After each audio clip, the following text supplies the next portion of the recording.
As we all know, entries लेने की technique आपकी लिमिट पर डिपेंड होती है एंड दोनों चीज़ें एक दूसरे से कोरिलेटेड हैं। So let's understand first limit क्या होती है। लिमिट का मतलब है आपके पास रखे टोटल पैसे को हिस्सों में बांटना। मान लीजिए आपके पास 2 लाख रुपए हैं और आपने इसे 10 बार में डिपॉजिट करने का सोचा है, यानी हर बार 20,000 रुपये। इसका मतलब है कि आपके पास 10 लिमिट्स हैं और 9 लिमिट्स का बैकअप है। अगर आप 10,000 रुपये से खेलते हैं तो आपके पास 20 लिमिट्स हो जाएंगी। लिमिट आप खुद डिसाइड करते हैं कि आप एक मैच में कितना हारने का रिस्क ले सकते हैं। लिमिट को कंट्रोल एंड डिसिप्लिन वे में कैसे इन्वेस्ट करें। आईडी में उतना ही पैसा डालें जितने से आप उस दिन खेलेंगे। एक साथ पूरा बैलेंस जैसे 2 लाख रुपए डालने से रिस्क बढ़ जाता है, क्योंकि दिमाग घूमने पर आदमी सारा बैलेंस जीरो कर देता है। कंट्रोल करना बहुत मुश्किल है, इसलिए लिमिट डिसाइड करना जरूरी है। एक लिमिट हारने पर आईडी बंद कर दें।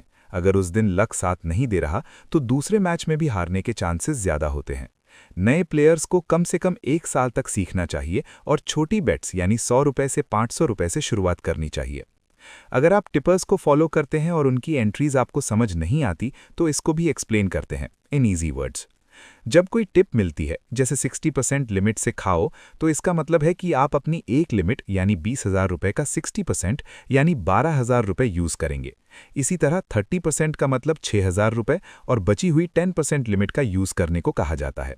एक लिमिट को हमेशा 100% माना जाता है। 10 डेज का प्रॉफिट और लॉस प्लान। अगर आप ढंग से खेलेंगे तो 10 दिन बाद आप प्रॉफिट में ही रहेंगे। इसका एक परफेक्ट एग्जाम्पल जिसे आप सब समझ पाएं। डे 1 एंड 2 1 लिमिट का loss. Day 3 no profit no loss, loss cut. Day 4 1 limit का profit. 5 no profit no loss. 6 0.5 limit का प्रॉफिट। 7 जैकपॉट 2.5 लिमिट का प्रॉफिट 40 पैसे पर टीम खाकर। 8 1 लिमिट का loss. 9 no profit no loss. 10 1 limit का profit. Week के एंड में रिजल्ट्स। पूरा टोटल करने पर आप 2 लिमिट्स प्लस यानी प्रॉफिट में रहेंगे। इसका मतलब 2 लाख रुपए की आईडी अब 2.40 लाख हो जाएगी। Important tip. टिपर्स का लॉस और प्रॉफिट आप सब काउंट करते होंगे, बट मेक श्योर आप सब हर मंथ अपनी खुद की प्रॉफिट एंड लॉस चार्ट बनाएं एंड टोटल काउंट कटें।